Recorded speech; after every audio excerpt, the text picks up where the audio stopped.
Well, let's now go across to our guests, Rajesh Agarwal and Amar Singh, join in on the phone line.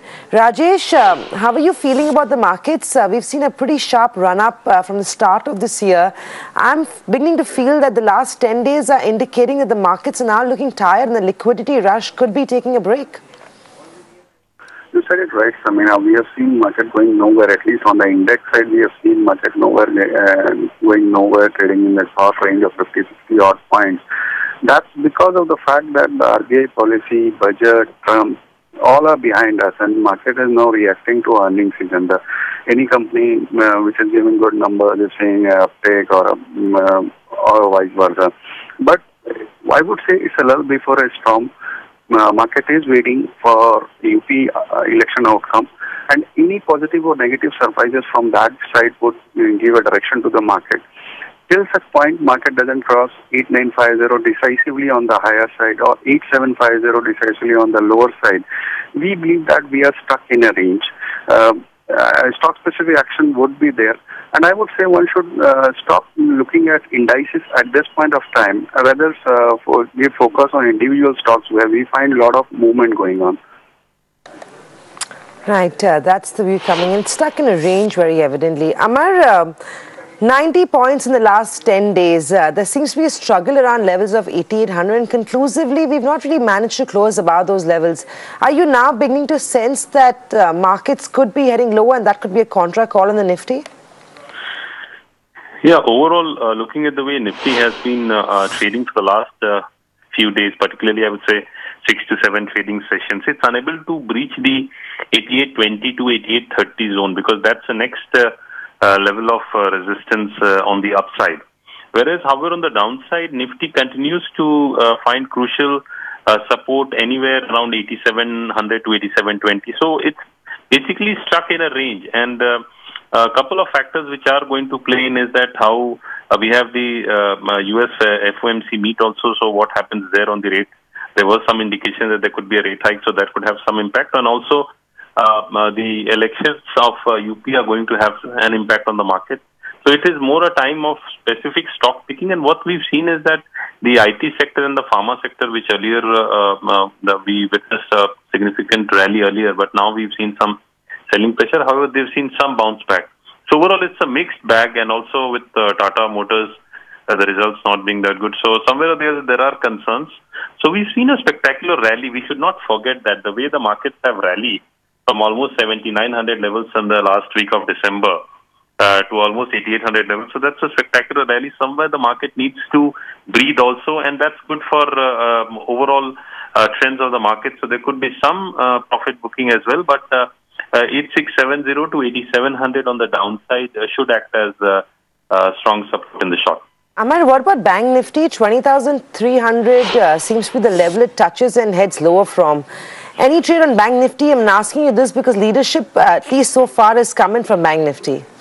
Yeah, overall, Bank Nifty has been holding firm, but more or less the trading is in line with Nifty only for the last few trading sessions. Today, however, it's trading positive. But what we are seeing on Bank Nifty also is that upside seems to be capped, because on the towards the level of 20,470 to 20,500. So that's and that was also last week's you can say high. So somewhere or the other, the markets are overall trend definitely remains positive. That's the reason we are seeing any pullback. We are seeing an upside move, but that move is not able to take out the 470 to 20,470 to 20,500 on the upside. However, on the downside, we are seeing good support somewhere around 20,000 to 20,050. So it's a range that I would say for Bank Nifty as well. So till that range is not taken out, I would say it could be buying around support, selling around resistance. However, the trend definitely remains positive. So any pullback should be used as a buying opportunity till the time, say for Bank Nifty, 20,000 is not breached decisively. Rajesh, what about you? How are you approaching Bank Nifty? I mean, some of those earnings have actually been much better than what the street was working with. On the other side, you've got likes of Bank of Baroda, where earnings were disappointing, but brokerages seem to be quite optimistic. The counter, though, has been ignoring all the positive noise in terms of most people being bullish on Bank of Baroda and accumulating this for the long term. Would you be a buyer on Bank of Baroda and any other banking stocks you like? See, as far as Bank Nifty is concerned, I would go with Amar's view that unless 20,000 or 19,800 on the downside is broken, we are stuck in a range. As I said earlier, rather than looking at indices, I would look at individual stocks. And in banking space, as you said, Bank of Baroda, yes, there are some positive noises, but we cannot ignore the fact that the numbers were not that encouraging. NPA problems still there. And I find a lot of PSU banks coming out with surprising very high NPA numbers. Somewhere in the some banks have even reported two figures in percentage terms, more than 10% in some terms. So I would rather go with private sector banks for medium to short term. For example, there are a lot of good picks like Kotak Mahindra Bank or IS Bank, even IDFC Bank looks good for a very long term kind of view. But yes, for the PSU side, if I say I can vouch for SBI or PNB, which are larger in space and some amount of hiccups can be taken care of. But if somebody has a view of 1 year, 1.5 years down the line, I will go with SBI or PNB in public sector space. Right. Amar, you want to comment on that one? Your call on Bank of Baroda, because it's seen weakness over the last couple of days. This morning it indicated to us a bit of a pullback, but that's also got sold into. What would you do with BOB at this point? Any positional calls here? Yeah, overall, looking at Bank of Baroda, we've seen a significant correction the last few days, almost from 190 to a low of 166 and currently around 168. So somewhere the markets will find some support around these levels. Because 160 to 162 on the downside should act as extremely strong support. So if one can look at buying, one should use that as a stop. And however, on the upside, the immediate resistance somewhere would be in the region of 178 or so. So overall trend is positive from a medium-term perspective. However, short-term, as I said, we've seen some selling pressure. So buying closer to 165 can be an opportunity. Stop loss below 162 and a target somewhere around 175 to 178. Right. Another stock that's catching all our attention this morning is Tata Motors. Those numbers were dismal. Outlook is not looking very promising for now, at least. Rajesh, what are you doing with Tata Motors? Hedging cost is one part of the problem, but if you look at JLR margins, they've gone into single digits. Yeah, it was surprisingly bad set of numbers. 96% fall in overall Q3 profit was not something which we have expected to state the fact. But still, going forward, we think that around 5% more cut from here, we would be a buyer, because all said and done, after this kind of demonetization and all, at least in the domestic side, we feel that things are going to improve and the domestic numbers are going to improve. Next quarter or so, we would like to have a look at GLN numbers. Maybe it might have been a one-time thing. So around 420, 415, I would be a buyer in this. Right. That's the view coming in from Rajesh on Tata Motors. Amar, on the charts, how is this one looking? 5% cut yesterday, another 7.5% this morning. What would you do with the counter? Could one go short at these levels, or that's avoidable after the 13% cut we've already seen? Yeah, no, definitely not. This level wouldn't be a level to short in particular, because this 430, 420, 429, 430, you can say roughly 430 to 440 is a support zone technically on the chart. So this definitely would not be a level to go short. And technically, Tata Motors had started displaying weakness from the 1st or 2nd of February itself. So somewhere or other, it was clearly indicating that there could be something in the offing.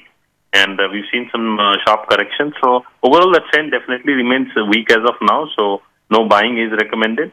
Higher levels could be used as a shorting opportunity, but that level, the way the markets have corrected today, so that level somewhere would be around 460 or so, not before that. So that could be a level from an intraday perspective to short. Right. Another few stocks that are in focus in Sun Pharma is what such stock? Rajesh, what have you made of Sun Pharma's earnings? Disappointed? Would you buy this stock, or it's an avoid for now? See, it was somewhat disappointing, but we should not forget the fact that it was amazed due to lower taro gross margin or hallol. But going forward, we think that the kind of products and the kind of valuation it is into, we believe that it can be bought with a target price of maybe 780, 790 in the next 1 year or so.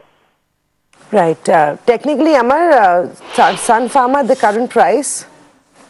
I would say that technically what we are seeing is the long-term trend definitely remains still bearish for Sun Pharma. However, from an intermediate trend, we are seeing some consolidation in prices and support continues to be around 610 levels. Whereas on the upside also seems to be capped for Sun Pharma because it's not able to trade consistently above 660, 670 levels.